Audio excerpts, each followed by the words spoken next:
guys, welcome to another episode of Dad's Hub Q&A. Today we have Kevin, Dion, and another special guest today, Nish. What's up, Nish? How you been? Yeah, good man, good. How are you guys? Fantastic, mate. Awesome. Living the dream. Alright, man, so our audience, tell us a bit about yourself. What do you do? You know, how many kids you have and how many more you plan on having? Damn. My name is Nish Ram. I am a father of two daughters. One daughter's about to turn 3 and the other one's 1.5. So, yeah, not a lot of sleep in my life. Damn. I work in construction management and in whatever spare time I've got, manage 2 children. So, it's basically it in a nutshell. Which one's harder, the job or the kids? Definitely the kids. For sure. Thought so. 24 hour. Yeah. Yeah, there's no breaks. There's no. Right, Nish. So, first question of the day: how did you react to being told that you're going to be a father? I was super excited. Yeah, I don't know. I think the timing was right. I was ready. How were you told? I was told. Can you remember? I can't even remember. How long has it been? It's like almost 3 years. 2 years. 9 months, 2 years, 9 months, something like that. 2 years, 9 months. Yeah. It's been a while. Yeah, I don't remember how I was told. I remember how I found out the gender. I think Yeah. Catherine and I went out to dinner at night or whatever, and then when we came back home, she had like a little setup in the kitchen basically with like all this like pink cupcakes and pink teddy bears and stuff. Because she found out at lunchtime and Yeah, right. she was like basically calling the people, the gender reveal people or whatever, every like couple of hours, just going, yeah, have you found out? Have you found out? To the point where That's they're cool, just though. like, yeah, we'll call you. Yeah. That's cool, man. Yeah, Nice. but yeah, I was super excited. Understated but sort of exciting, I guess. Yep. It's more intimate too because it's just you two as well. Yeah, that's right. that's Yeah, cool. we really wanted that. Yeah, just for us to find out, and it was nice, I suppose, for her to do that for me as well. Yeah. Instead of just getting like a text, like it's a girl. Oh yeah. Yeah, that'd be a bit crap. Yeah. Send back one of these emojis, and that was the story. That's cool, man. I like that. It's a girl. Sweet. Imagine doing it like that. Next question. So how do you go about disciplining your kids? Catherine and I are both pretty calm people, so we're not. We don't really raise our voice or try not to too much. Yeah. We find that once shit hits the fan and they go a bit ratty, matching their level of anger or their voice or whatever just makes the situation worse. So we try and calm it back down. And with Alina, it's really good. She's she's really well spoken. So it's easy to sort of calm her down and talk to her and get that information out of her. Whatever's wrong or. If she's hurt or if she wants something or if she's just pissed off about something. So we find that calms her down when she tells us and we can kind of talk to her about it. With Maya, it's a bit different. She's she's an angry human being generally. If I take something off her, she will get upset. She'll turn around, go down the hallway, go into a fit of rage where she'll yell and scream. And then she'll turn back around and come back, reset basically. So she just does that on her own without. Yeah. She'll just turn around, and just and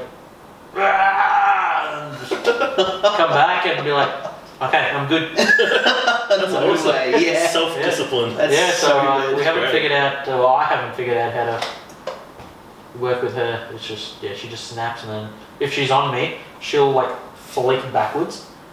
So I've learnt after a couple of times to make sure I'm holding onto it tight. Otherwise, She's just gone. Hot You'll fall on potato. the ground. Wow. Yeah. Well, that's good. Like you said earlier, it's good to have each parent to their own. That's right.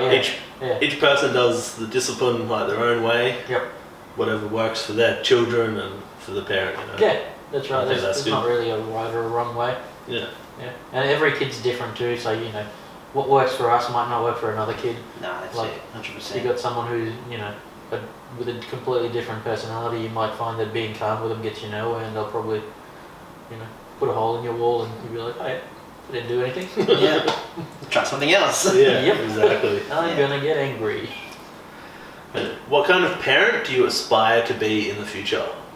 I want to be, I don't know, not seen as like a parent, I suppose.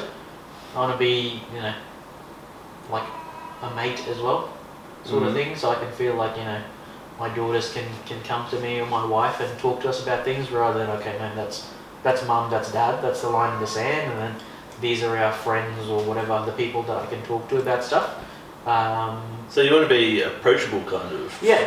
Like approachable by your children? Yeah, definitely. You want to be able to have... feared. You want to be able to have open conversations and not just flip out. Like, the way I was raised, it was, you know, you had that line in the sand.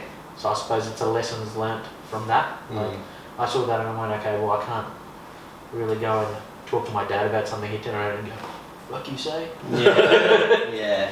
I'd be like, oh, okay, yep, that's the line. I'm not going to talk to you about that. But So- it'd be good if you're, I feel like... Yeah, sorry, when we talked to Danny, he said he aspired to be like his parents. Yep. So is that the same for you or not?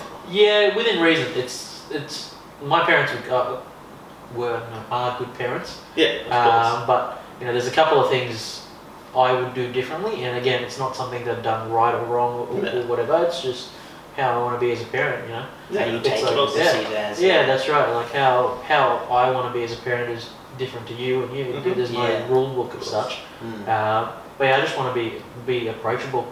You know, sit around the dinner table, have dinner, talk absolute garbage. You know, have an open discussion about whatever, and have my daughters find that they can have that conversation with us rather than, you know, having to. I find that then they won't have to hide things from us and, you know, have little side stories going or whatever else. Yeah. I like Which, that. yeah, which, you know, I've seen it work really well with some people, and Yeah. Yeah. You can Well, if it definitely works tell. for you as well. Sorry. No, that's alright. No, you go. Oh, I just went. Okay. Well, you can definitely tell that Nish is like a lot more experienced compared to all of us newbies as well. Yeah. You know, he's 2 kids. So how old's mine now? Alina? Alina's 2 years and 9 months. 2 9 months, yeah. Yeah. Are you experiencing keeping your work-life balance in check? Challenges. So I made a decision before Maya was born, before Alina was born, to basically cut work out a bit more. It was all, you know, when it was just the 2 of us, it was all careers, and we were, both Catherine and I were just, you know, doing whatever we needed to. It was always work first, and you just pumped it out. Yeah. So I think I made a conscious decision at that stage to sort of cut it back and have that line in the sand, and sort of keep it there. Like being in construction, like the reality is it's never going to be 9 to 5. It's not a thing. Yeah. Of course. So yeah, you just gotta. I suppose I found a role that worked for me. That, you know, I generally get into work about 7 and I'm out the door about 5, which is for most people still a pretty substantial day. But that kind of works for us. I'm trying to now incorporate, you know, some sort of exercise in the morning, so that from home as well. So that the whole idea is the girls wake up around 6, so I want to see them in the morning before I go to work, and then, you know, if I leave work around 5, I get home 5:30, something like that, and I can have a couple of hours with them, get them ready for bed, put them to bed or play with them, whatever it is. And I think that's the work-life balance for me, and maintaining that. It's no matter what happens, you know, I need to be out the door at a certain time in the morning and be out the door from work at a certain time, and just keep maintaining that. Do you think that's going to be sustainable for you going into the future? Yes, it should be. Yeah. And it works for both of you and Catherine as well? Yeah, that's right. Yeah, Cool. yeah. So she's obviously being the female. Yeah. They get stitched up and they have to put their career on pause generally, which Definitely. sucks. Which, you know, that it's good of her to do, Mm. because she's got her own, you know, career aspirations and whatnot. Yeah. But yeah, the balance we've got at the moment is working for now. If anything, you know, worst case, it'll be, you know, me catching up on stuff after the girls are asleep. That's the only thing I can think of, you know. Fair enough. Using my own personal time rather than using the time that I have with them. Yeah. To do whatever I need to do. If that means a couple of hours less sleep or whatever, then by all means, I'll do that. Yeah, dedication right Yeah, there. I like that. That's good. Good. Oh yeah, next question. No. What goals do you put on your children or yourself? More so your children. I haven't really put any goals on the girls yet. I think the main thing we'd want to do is not make them do something they don't want to do, if that makes sense. Yeah. Yeah. I think we see a lot of, and again, there is absolutely nothing wrong with it, it's just our personal preference, I suppose, is a lot of people who have their kids on a schedule, basically. Yep. Ballet, then this, then that, then that, then that, then that, and you're like, well, your kid's going to be burnt out. They have no time to be a kid.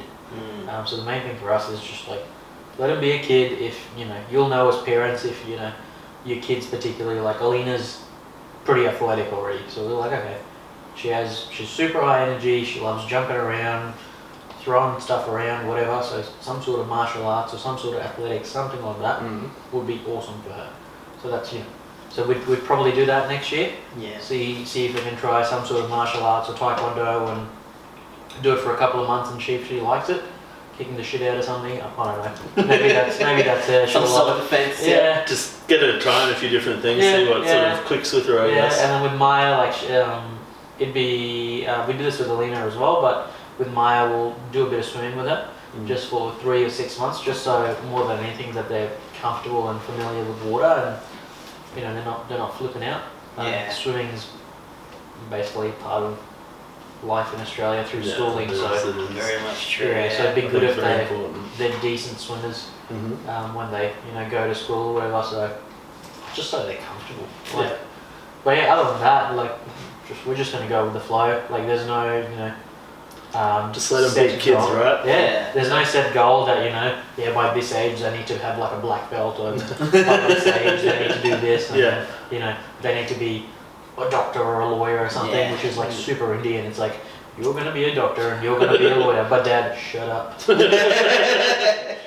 true. Yeah. They So weren't true. questions. They were. I noticed that with some of parents too. They've got a schedule and all that, and then as their kids get older and older, they lose passion to do anything. Yeah. And then they're oh, I don't want to do that. I don't want to do this. And they're what do you want to do? And they get in this argument and stuff, and it's from the get-go, they're just doing these schedules. You've got to do this, or it's Thursday, you got to go do soccer, or this, blah blah blah. You have to do that, and then you just see the kid get burnt out, and it's just I don't want to do this anymore. Yeah. It becomes a chore to them. They're more of a passion. They're type of thing. more pushed into doing it instead of wanting to do it. Yeah. Right? That's a really good point. It becomes a chore. Say they like playing footy, but then footy becomes a chore, so they no longer like playing footy because it's a time thing, and Exactly. it's all Thursday at 4 o'clock or whatever. That's footy time, and that's the time you play footy sort of thing. So, are you going to let your girls sort of choose what they want to do? Yeah, let them try a whole range of different things and let them choose what to do? yeah, what they want to do? within reason. Again, you know your kids better than anyone, so I'm not going to go and put Alina into some. What would be a good one for her that she wouldn't like? She wouldn't like something like ballet, I reckon. Yeah. She'd probably push someone over or kick him with something like that. So. Brutal. Trainer in the FBI. Whereas I reckon Maya might like it. Who knows? Yeah. But you'll kind of let them dictate it a bit. Same with music. If they enjoy music, you'll be able to tell from a younger age that they're particularly interested in some sort of instrument or I think that's good. Yeah. Let them figure it out. Yeah, man. Worst case, they don't like anything, then we just save a ton of money. Yeah. Nothing wrong with that. Smart man. Thought about it, hasn't Yeah, that's It's it. oh, you don't like that, do you? That's okay. We'll cancel it. Let's go. Let's go now. We're going home. Refund, please. Awesome, man. Nah, man. Well, thanks for coming on our show, the Q&A, or YouTube, our thing. Yeah. Thanks for coming on Dad's Hug, bro. Yeah. Thanks for We inviting me. appreciate having you. It was very insightful. Not what I expected, but it's very good Thank to you. hear nonetheless. Very appreciate it. experienced. Yeah. Good to hear from someone Well, with it's a bit more only experience. a year more than you, so. Yeah. Yeah. Yeah, A year and a half. Yeah. That's right. Yeah. You'll get there. One more. very